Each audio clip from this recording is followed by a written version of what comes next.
What's going on, everyone? Welcome back. It is Saturday. We're on to episode number 2, The History of Mr. Freeze.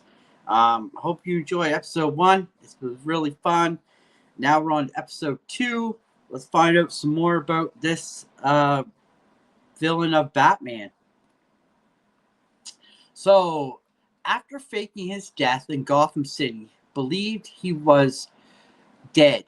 During this time, Freeze rearranged his costume and returned calling himself Mr. Freeze.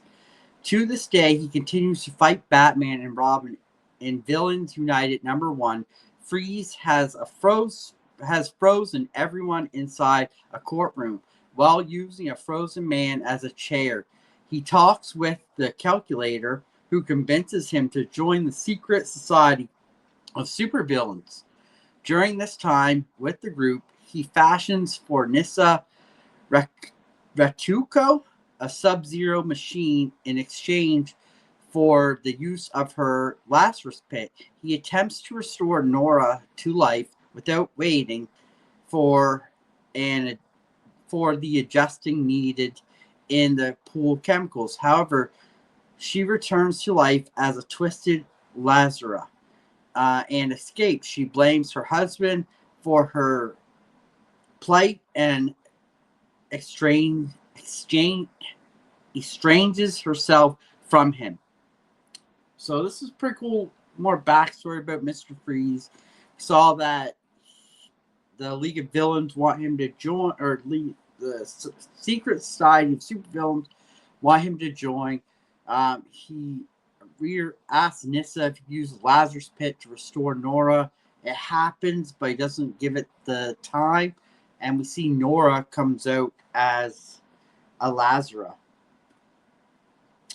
So although technically not insane, he is usually imprisoned in Arkham Asylum when apprehended by Batman, as it is the only facility in Gotham that can accommodate his medical requirements for a refrigerated cell.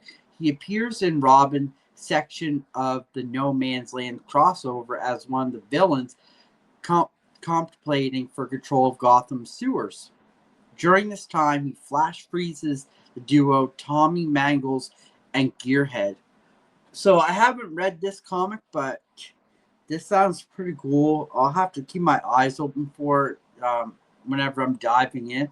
But I really would love to read this comic to see Mr. Freeze's take on this.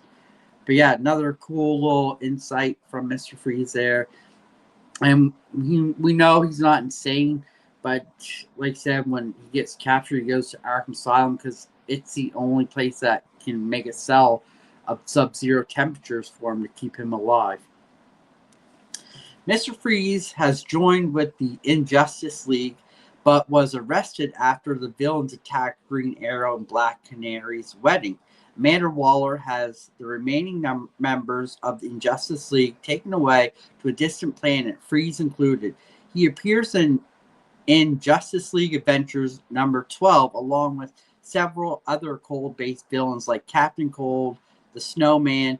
They attempt to take over an African nation and were defeated by the Justice League. So that's pretty cool. This would be a comic I would like to see cold-based villains together with Captain Cold. I don't know who Snowman is, so if anyone who knows who Snowman is, please leave a comment. I'd really like to see or like to know more about who this Snowman is. But this would be a cool duo with Mr. Freeze, Captain Cold, and Snowman.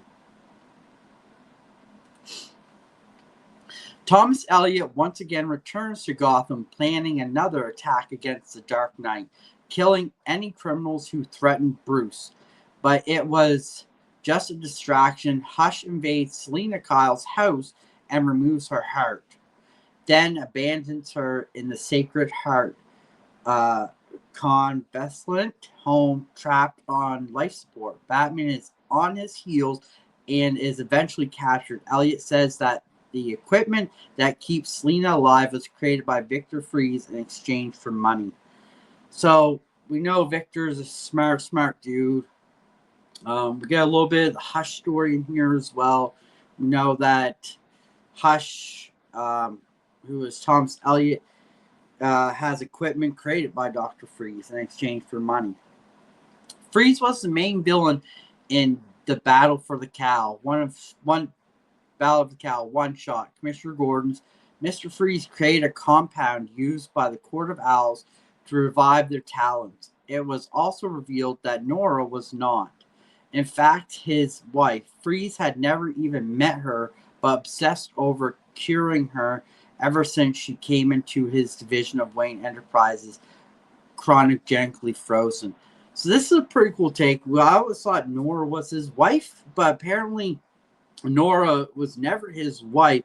In fact, he took obsession over her, trying to cure her from her disease. So that's pretty cool. And yeah, so that's our slides for today. Hope you guys enjoyed this episode number 2. If you'd like to see more, remember to hit that like button, hit that subscribe button, hit that bell notification button so you get notified of all the other great videos that come out. And just so you guys know, Gotham City Live, the podcast will be back in January, the first Friday of January. Hope you guys get to see it. There is already a link there. Hit that subscribe button, hit that bell notification button so you guys get notified when we go live. Till then, this is Dan. Hope you guys enjoy. Have a great one.